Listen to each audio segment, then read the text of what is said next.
नमस्कार मेरी YouTube family हमशिका voice में आप लोगों का स्वागत है। आइए सुनते हैं फिर से एक नई कहानी। अरे रचना बहू, आज मेघा घर आ रही है तो उसका खाना भी बना लेना, और सुन, थोड़ा ज़्यादा ही बनाना। वो यहीं से टिफ़िन पैक करा करके ले जाएगी। कहाँ घर जा कर के खाना बनाएगी? कहती हुई जमुना जी बाहर अपनी आराम कुर्सी पर आकर बैठ गई, जबकि रसोई में रोटियां सेकती रचना के हाथ वहीं रुक गए। हे भगवान, अच्छी कामचोर बड़ी बहू है इनकी। शाम को आ रही है तो भी घर वालों के लिए खाना बना करके नहीं आ रही है। मैं यहीं बैठी हूँ ना टिफिन वाली, मैं बनाऊंगी उनके पति और बच्चों के लिए खाना। अंदर रसोई में रचना धीरे धीरे बड़बड़ाती हुई खाना बनाने में जुट गई। आखिर कितना ही बड़बड़ा ले, खाना तो उसी को बनाना था। ये बात वो अच्छी तरह से जानती थी। आखिर ये हमेशा का ही था। जब से शादी हुई है तब से देखती आ रही थी। आखिर मेघा खाना बनाती कब है घर पर, उसे तो ये भी समझ में नहीं आता था। आज दिन तो आ जाती है यहाँ पर अम्मा जी को मक्खन लगाने के लिए। अम्मा जी के दो बेटे हैं, अमित और सुमित। अमित और पत्नी मेघा और दो बेटों के साथ कॉलोनी के दूसरे छोर पे रहता था। वहीं सुमित अपनी पत्नी रचना के साथ अपने पुराने घर में रहता था। अम्मा भी उसी के साथ रहती थी। रचना और सुमित की शादी को 1 साल हो चुका था, लेकिन 1 साल की शादी में रचना अपनी बड़ी जेठानी को बहुत अच्छे से जान चुकी थी। वो एक नंबर की कामचोर थी। खाना बनाने में तो उसे रोना आता था। हर 3-4 दिन छोड़कर यहाँ चली आती थी और फिर अपने परिवार का खाना बनवा करके यहीं से ले जाती थी। और तो और अपने बच्चों के जन्मदिन और खुद के सालगिरह तक यहीं पर मनाती थी। कोई भी सेलिब्रेशन हो या तीज त्योहार हो, तब भी सबका खाना यही बनता था। और अम्मा जी को ये दिखाई नहीं देता था। उन्हें तो लगता है कि बड़ी बहू उनसे बहुत प्यार करती है, इसलिए उनसे मिलने हर 4-5 दिन में आ जाती है। साथ ही हर वीकेंड में कहीं ना कहीं जाती थी तो अम्मा जी के लिए कुछ ना कुछ खरीद करके ले आती थी। ये अलग बात थी कि वो ये सामान वही लोकल मार्केट से खरीद कर लाती थी। वो हमेशा इन तोहफों की पट्टी अम्मा जी के आंखों पर बांध कर ही रखती थी। इस कारण घर का बजट हमेशा बिगड़ा ही रहता। सुमित जहां अपने बजट को लेकर के परेशान रहता था, वहीं रचना अपने घर के कामों को लेकर 1-2 बार रचना ने कहना चाहा तो अम्मा जी उससे ही लड़ पड़ी। तुझे क्या पता ये तोहफे कितने महंगे आते हैं? तूने अपने पिता के घर में देखा है क्या? परिवार को एक करके चलना तो तुझे आता ही नहीं है। तू तो जलती है अपनी जेठानी से, खुद को घर संभालना नहीं आता और घर के बजट बिगड़ने का ठिकरा जेठानी पर फोड़ देती है। इससे आगे रचना ने कहना ही छोड़ दिया। अम्मा जी को ना समझना था, ना ही वो समझेंगी। ये अलग बात थी कि आज तक मेघा ने कभी भी अम्मा जी या सुमित और रचना को अपने घर पर खाना खाने के लिए नहीं बुलाया। यहाँ तक कि जब मेघा अपने मैके जाती थी तो पीछे उसके पूरे परिवार का खाना रचना ही बनाती थी, जबकि रचना का मैका तो लोकल ही था। वो तो सुबह जाती थी और शाम तक आ जाती थी, इसलिए उसे तो कभी जरूरत ही नहीं पड़ी। लेकिन अब रचना इन सब चीज़ों से तंग आ चुकी थी।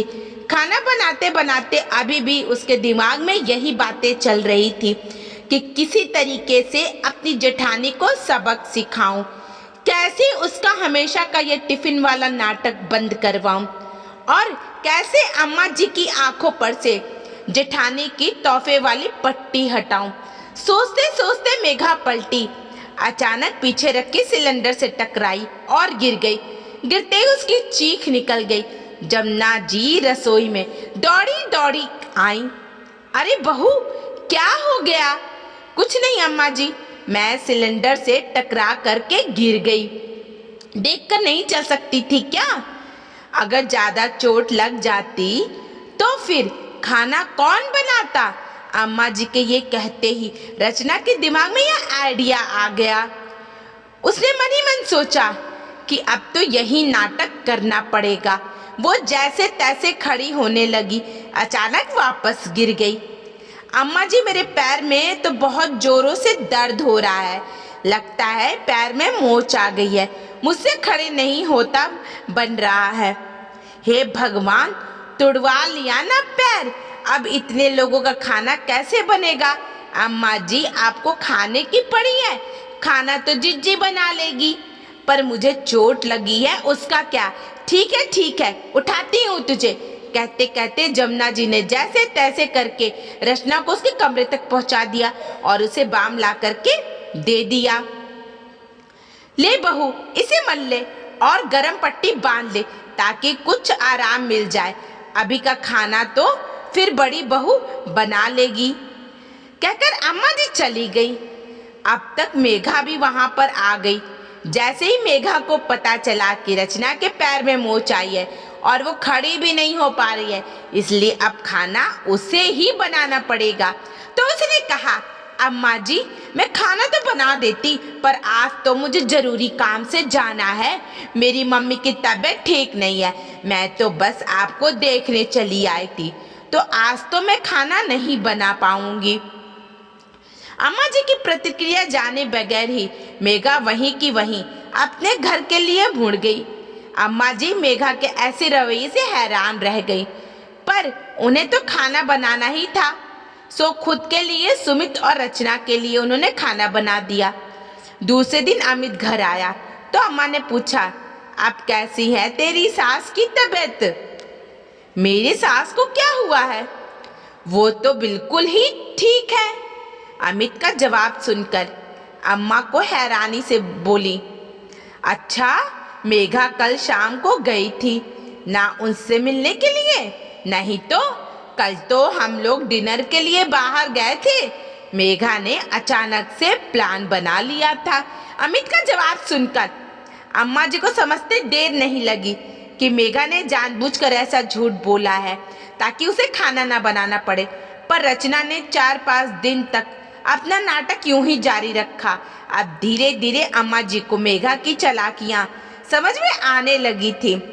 मेघा जब बीमार पड़ती थी तो रचना उसके और उसके परिवार के लिए खाना भेज देती थी, लेकिन यहाँ तो रचना को बिस्तर पर पड़े हुए इतने दिन हो गए, एक बार भी मेघा ने अम्मा और सुमित के लिए खाना नहीं भेजा, यहाँ तक कि देखने तक भी नहीं आई। एक सप्ताह बाद जब रचना अपने पैरों पर खड़ी हो गई तो मेघा घर पर आई। उस समय रचना रसोई में खाना बना रही थी, तो मेघा ने कहा, अरे वाह, आज तो रचना खाना बना रही है, चलो आज तो मैं अपना टिफिन पैक करवा के ले जाऊंगी। आखिर रचना के खाने को हमने बहुत मिस किया। उसकी बातें सुनकर रचना के हाथ वहीं रुक गए, लेकिन अम्मा जी बोली, माफ करना बड़ी बहू, देवरानी तुम्हारी टिफिन वाली नहीं है, इतनी काम चोरी अच्छी नहीं है, अब से अपना खाना खुद बनाओ, अब से किसी का टिफिन पैक हो करके नहीं जाएगा। अम्मा के कहते ही मेघा को साफ सूंघ गया। इसके आगे वो कुछ बोल ही नहीं पाई और चुपचाप वहां से खाना हो गई, और अब महीने 2 महीने में एक बार ही आती है, वो भी अमित के साथ। रोज रोज के चक्कर भी बंद हो गए। दोस्तों, आपको कहानी कैसी लगी? अगर अच्छी लगी तो लाइक कमेंट शेयर कीजिएगा और चैनल पर नहीं है तो चैनल को सब्सक्राइब कीजिएगा। धन्यवाद।